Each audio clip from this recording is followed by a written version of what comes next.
Welcome students to the next class of quantum mechanics. In the previous one we have discussed about the time dependent Schrodinger equation. There we have derived the time dependent Schrodinger equation for one dimension, for three dimension, and then the same equation for once considering the entire energy to be kinetic, and for the other time we considered the system is under some potential also.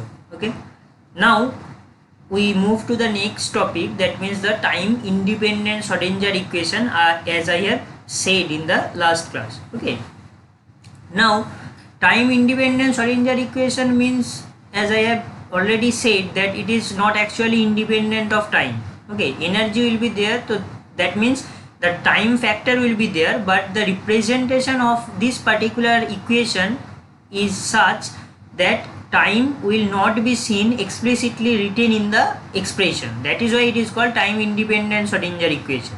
Okay, now for doing that we need the concept of class 11, wave. Okay, so we know one dimensional classical wave equation is given by this particular equation, right? d2, say I am considering the function to be u. Okay, so d2u dx2 equals to 1 by v square d2u dt2, right? Now you can take any function f in place of u here. Now this v is the velocity of the wave, okay, with which the wave is moving, the velocity, and means the phase velocity. Okay, now see here from this equation number 1, as we have marked here, I can see in the left hand side we are taking the differentiation with respect to x, and in the right hand side with respect to t. That means what we can say, that u is a function of both x and t, means position and time, right? So I write u x t as psi x into f function of t. What is this called? It is called the method of separation of variable. I hope you have studied this one in mathematics classes while solving the second order differential equation, right? Now say for example we are taking the wave function to be e to the power I into kx minus omega t, right? So I can write this particular equation as e to the power I kx into e to the power minus I kt, I omega t, right? So if you see the first one, means e to the power I kx, it is completely a function of x, right? And if I go to the second part, so e to the power minus I omega t, it is the function of time only.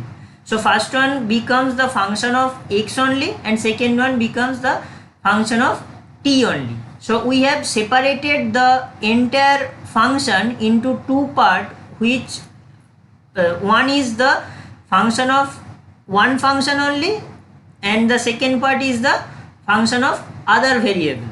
Okay, so that is why it is called method of separation of variable. So I am writing u to be like this. Okay, now I just substitute this u in the equation number 1. So for the left hand side only psi x will be variable, and ft function of t, this will be a constant, right? So see, function of t is coming as constant, and I have d2 psi dx2, right, from the left hand side of this equation. Now 1 by v square is written as it is. Now if I go to the second part, that means now the differentiation is with respect to t.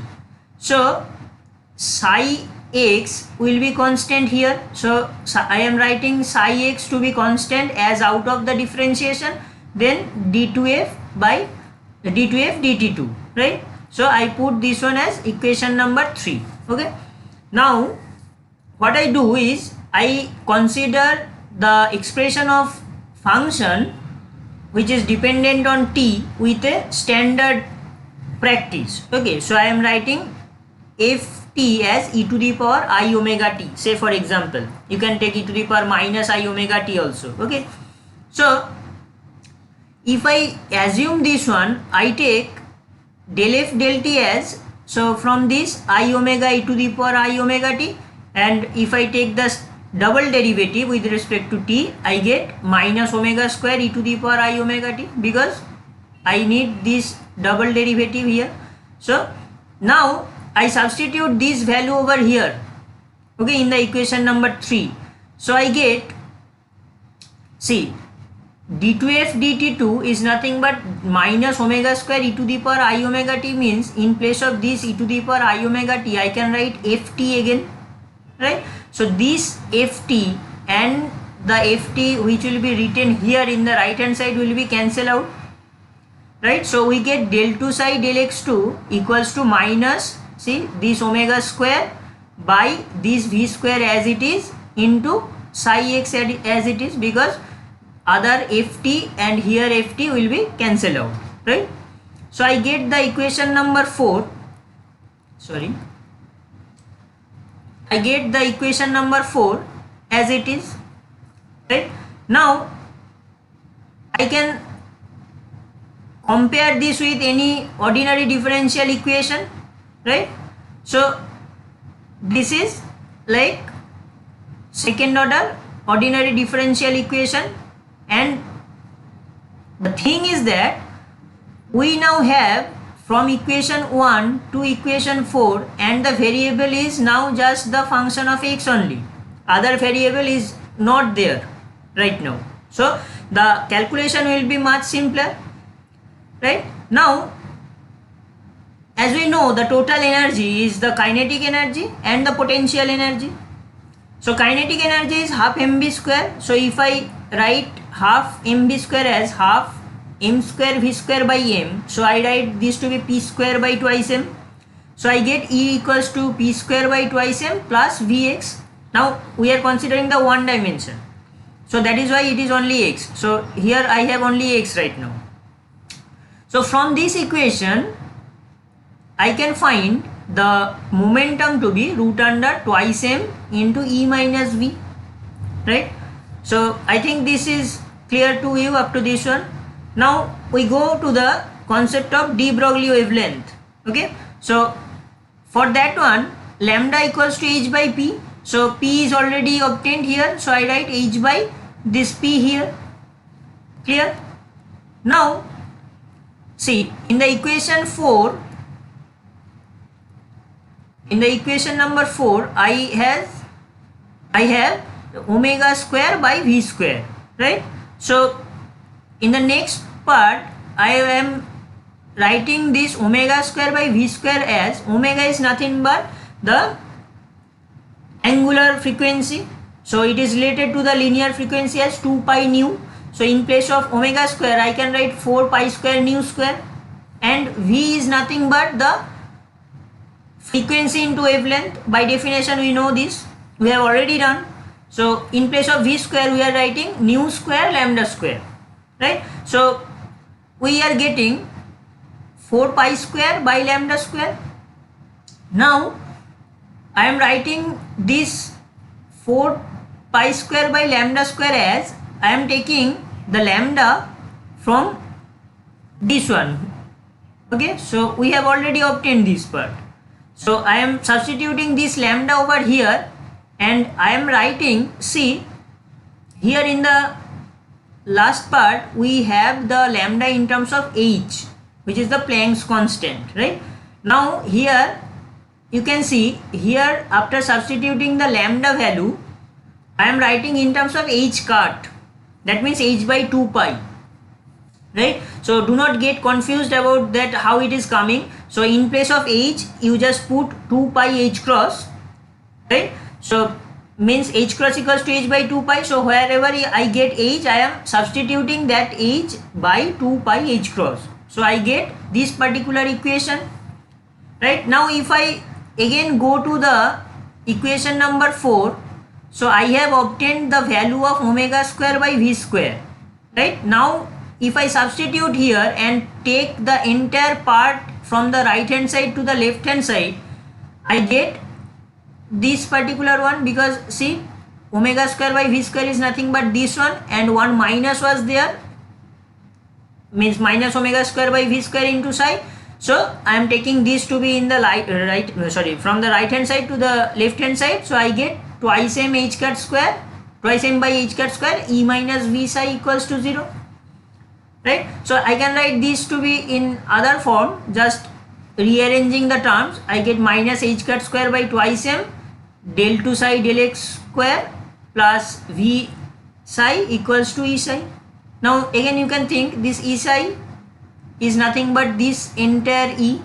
So minus h cat square by twice m del 2 by del x2 was the kinetic energy, and this is the potential energy. Means if I take the psi out of the box, so this one will be entire total energy with this part omitted, right?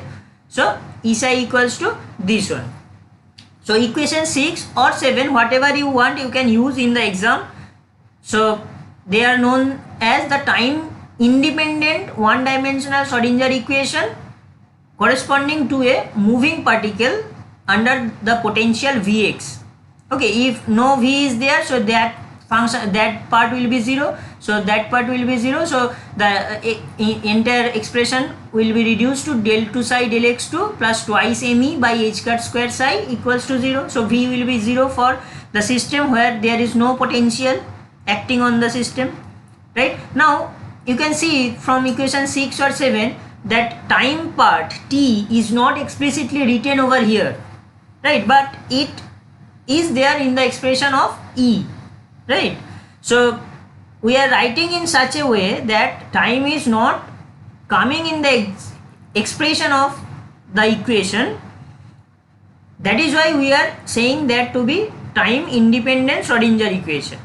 Okay, so this is for one dimension. Now if I want to go to 3 dimension, so just del 2 by del x2, del 2 del x2, that part will be replaced by grad square. You have seen in the previous class also. So grad square psi will plus twice m by h cat square E minus V function of r, and psi again it will be 0.